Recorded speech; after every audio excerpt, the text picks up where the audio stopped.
welcome to this week's edition of World Crisis Radio. And this is Webster Tarpley speaking to you from Washington, D.C. The big news this week, a state of emergency in the United States over the collapse of state and local budgets because of the world economic depression brought on by Wall Street hedge fund hyenas, zombie bankers, and derivative speculators. We have the second wave of the world economic depression. And now that the inadequate funding of the stimulus, the Pelosi-Obama stimulus of February 2009, now that those funds are running out, we are experiencing the crisis of the state, local, county, municipality budgets. And this is threatening the fabric of human civilization. This is an emergency. In the city of Oakland, California, if you call 911, they now ask you, is it a violent crime? Is it in progress? And if the answer to that is no, you are told, write an email, report it on the internet, and we'll get back to you. So essentially, emergency services in Oakland, California have now partially collapsed.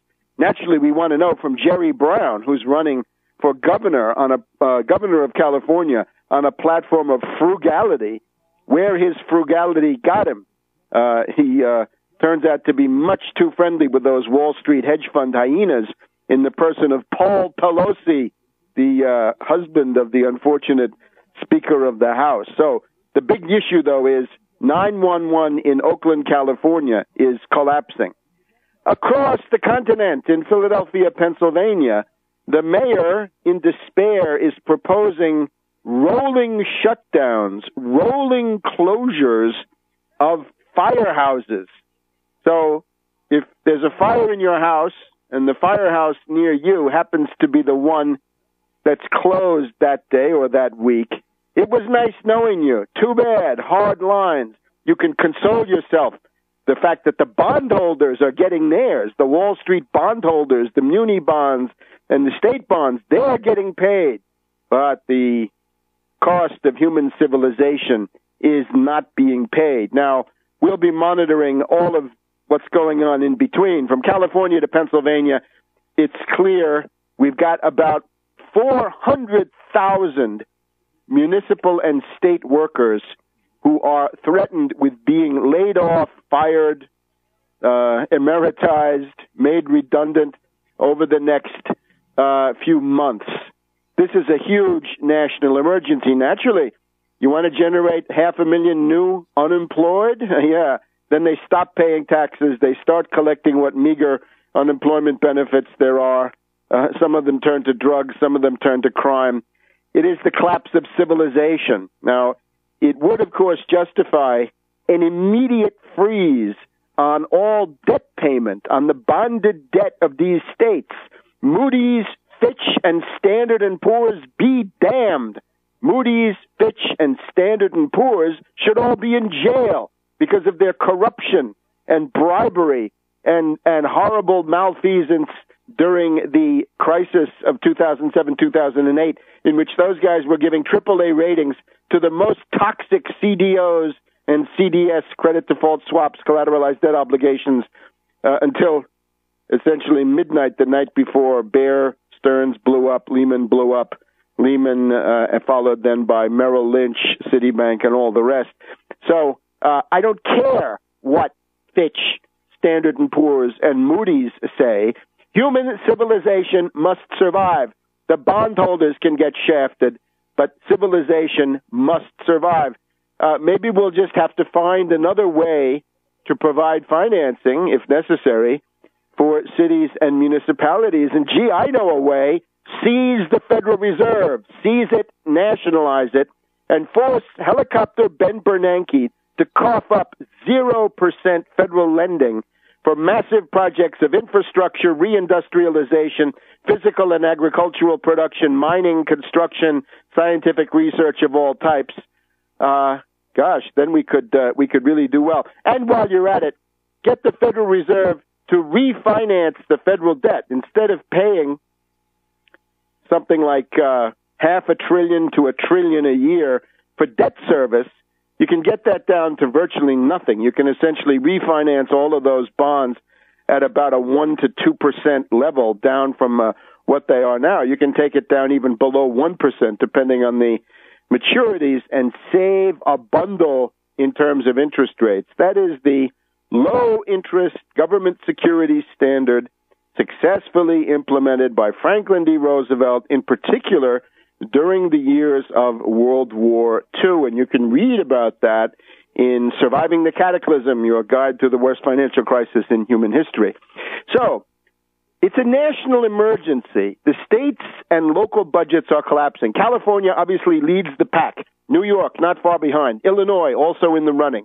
And then it goes from there. Everybody has a story, except, of course, where there are no people, right? There are a couple of places like North Dakota where it hasn't reached there yet, but that's because everybody has left. And a state bank in North Dakota will make zero difference in this big picture of national collapse. So don't spend your time on that.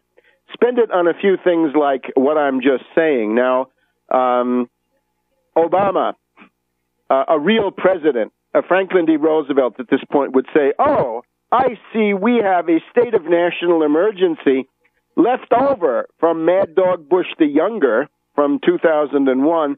I'm using that state of emergency and residual power of the Defense Production Act, if necessary. Trading with the Enemy Act comes in handy, too, to declare an emergency 1% Tobin tax on all financial transactions, all trading where something changes ownership, goes from hand to hand, of stocks, bonds, foreign exchange, derivatives, above all, collateralized debt obligations, structured investment vehicles, credit default swaps, options, futures, indices, all combinations of those.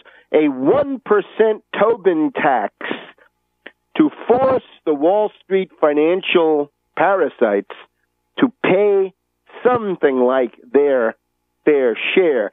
Do that as an executive order under the existing state of emergency, as a war power, since the collapse of the state of California or New York is germane to national security by anybody's reckoning, and simply impose it. Let Congress confirm it later. Let them overturn it if they dare. Oh, my God. No, not this year. They won't do it. The Republicans will squeal like stuck pigs, and then they will roll over and accept it. Now, of course, this assumes you had a real president. And, of course, the tragedy we have right now is that we don't. Here's what we have from Obama. Obama has said today, and we're talking Friday, the 16th of July, Obama says no more bailouts, no more taxpayer money for bailouts. Now, that sounds fine, as long as you're thinking of Wall Street, Goldman Sachs, Bear Stearns, Lehman Brothers, Citibank, Bank of America, Bank of New York Mellon, all the rest of the zombies. I don't think that's what he means. I think what Obama now means is no bailouts, and it's not even the right word, of states and cities, of American states and cities, component parts, building blocks of this great nation these clowns always like to talk about when it's time for war. Now we need to talk about a great nation and the building blocks thereof in an economic war against Wall Street, against the City of London, against the world forces of derivatives, speculation, hedge funds, and all the rest. Barkey, bailouts are for bankers. Bailouts are for bankers. States get revenue sharing. We want revenue sharing through a Tobin tax. Back in a minute.